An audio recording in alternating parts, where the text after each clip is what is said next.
সাত ভাইয়ের জীবন বাঁচাতে জীবন বাজি রেখেছিলেন একমাত্র বোন। সেই বোনের স্মৃতিতে শত শত বছর ধরে কৃচ্ছ সাধন করে ফুটন্ত গিয়ে হাড় ডুবিয়ে গুড় পিঠে তৈরি করেন আদিবাসী পুরুষেরা। সাত ভাইয়ের জীবন বাঁচাতে শত শত বছর আগে জীবন বাজি রেখেছিলেন একমাত্র বোন। সেই বোনের স্মৃতিতে আজও কৃচ্ছ সাধন করেন গ্রামের আদিবাসী পুরুষেরা। বছরের একটি নির্দিষ্ট দিনে গ্রামের অদূরে পুজো আর্চার পাশাপাশি ফুটন্ত গিয়ে হাড় ডুবিয়ে গুড় পিঠে তৈরি করেন পুরুষেরা। বোনের জন্য প্রজন্মের পর প্রজন্ম ধরে পুরুষদের এমন কৃচ্ছ সাধনের ইতিহাস শুধু এ দেশে নয়, সারা বিশ্বেই বিরল। সাত ভাই চম্পার গল্প এই বিশ্বে বিরল নয়। দেশে দেশে বিভিন্ন ভাষায় ভিন্ন ভিন্ন প্রেক্ষাপটে রূপকথায় বর্ণিত হয়েছে সেই গল্প।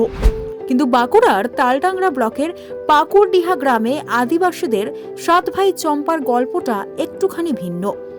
বাঁকুড়ার প্রত্যন্ত এই গ্রাম আপাতমস্তক জঙ্গলে ঘেরা। আজ থেকে কয়েক শতক আগে গ্রামকে ঘিরে ছিল আরো ভয়ঙ্কর সাপত সংকুল ঘন জঙ্গল। সেই জঙ্গলের ওপরেই নির্ভরশীল ছিল গ্রামের মানুষের জীবন জীবিকা। পুরুষেরা জঙ্গল থেকে পশু পাখি শিকার করে এবং ফলমূল কাঠ সংগ্রহ করে বাড়ি ফিরলে পরিবারের সকলে মিলে তাই ভাগ করে খেতেন। কথিত আছে আজ থেকে কয়েকশো বছর আগে পাকুড়ডিহা গ্রামে সাত ভাই ও এক বোনের এক সংসার ছিল। সাত ভাই সকাল হলেই বের হতেন পশু শিকারে। দক্ষ শিকারী সেই সাত ভাই একদিন জঙ্গলে শিকারে গিয়ে আর ফিরে আসেনি। একমাত্র বোনের বুঝতে দেরি হয়নি সাত ভাই বিপদে পড়েছে। এরপর সেই বোন একাই জঙ্গল তন্ন তন্ন করে খুঁজে বন্যপ্রাণীর আঘাতে গুরুতর আহত সাত ভাইকে উদ্ধার করে বাড়িতে ফিরিয়ে আনেন। বোনের একক চেষ্টা, অক্লান্ত পরিশ্রম আর সেবা যত্নে ধীরে ধীরে নির্ঘাত মৃত্যুর মুখ থেকে ফিরে আসেন সাত ভাই। সেবার প্রতীক সেই আদিবাসী বোন তার আত্মত্যাগের জন্য আদিবাসী সমাজে দেবী রূপে প্রতিষ্ঠা পায়। পাকুড়ডিহা গ্রামে সেই বোনের স্মৃতিতেই শুরু হয় সাত ভাইয়া মিট্টাং মিশ্রা মতান্তরে সাত ভাই মিট্টাং বেহানা উৎসবের। শত শত বছর পরেও আজও সেই বোনকে ভোলেনি পাকুড়ডিহা গ্রাম। আজও আপামর বোনেদের মঙ্গল কামনায় গ্রামের পুরুষেরা এক মাস ধরে কঠোর ব্রত পালন করে। তারপর তেসরা মা গেলেই সকলে মিলে জড়ো হন গ্রামের প্রান্তের একটি মাঠে। সেখানে রীতি মেনে বিভিন্ন পুজো আর্চার পাশাপাশি মাটির খোলায় ফুটন্ত ঘিয়ের মধ্যে হাত ডুবিয়ে গুড় পিঠে ভেজে তা প্রসাদ হিসাবে নিবেদন করেন পুরুষেরা। পুরুষেরা যখন এই কৃচ্ছ সাধন করেন তখন গ্রামের মহিলারা ধামসা মাদলের তালে তালে অভিবাদন জানাতে থাকেন পুরুষ ব্রতীদের। বাংলা সহ সারা দেশে যখন নারী নির্যাতনের সংখ্যা প্রতিদিন নতুন রেকর্ড গড়ছে, তখন প্রত্যন্ত পাকুড়ডিহা গ্রামে আদিবাসীদের সাত ভায়া মিট্টাং মিশ্রা নিঃসন্দেহে নতুন করে ভাবাতে শেখায় আধুনিক সমাজকে, ভাবাতে শেখায় আমাদের প্রত্যেকের দৈনন্দিন জীবনযাপনকে।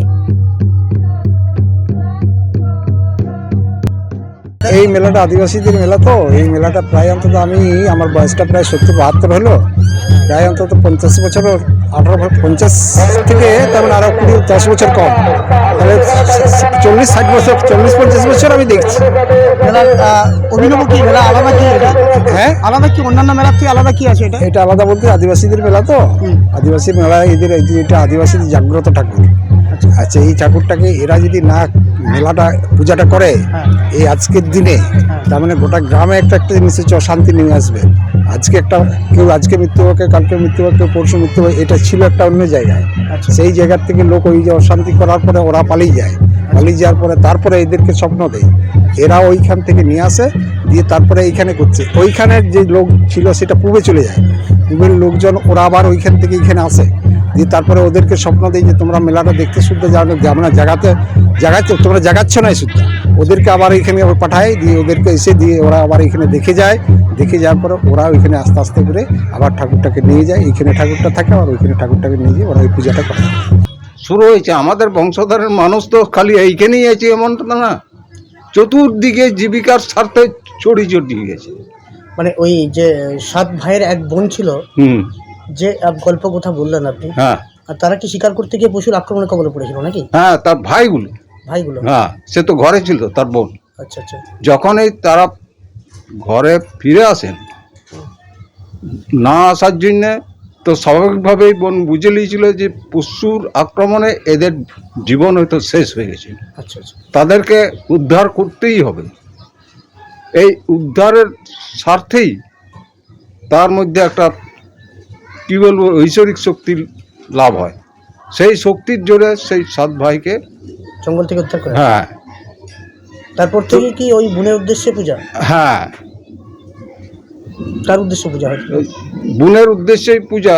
7 ভাই এদেরকেও যেহেতু উদ্ধার করেছিল, সবাইকেই আমরা মানে কি বলবো দেবতা সুরে দেবতা মনে করেই তাদেরকে পূজা করি। তৎকালীন সময় তো আদিবাসীরা বিভিন্ন রনে জনে জঙ্গলে ঘুরে করে বিভিন্ন খাদ্য সংগ্রহ করে বলতো, যাতে কোনো প্রকারে পশু কিংবা বিভিন্ন প্রাণীর আক্রান্ত না হয়, সেই ধরনের একটা পুজো এটা বটে, এটাও ঠিক আছে।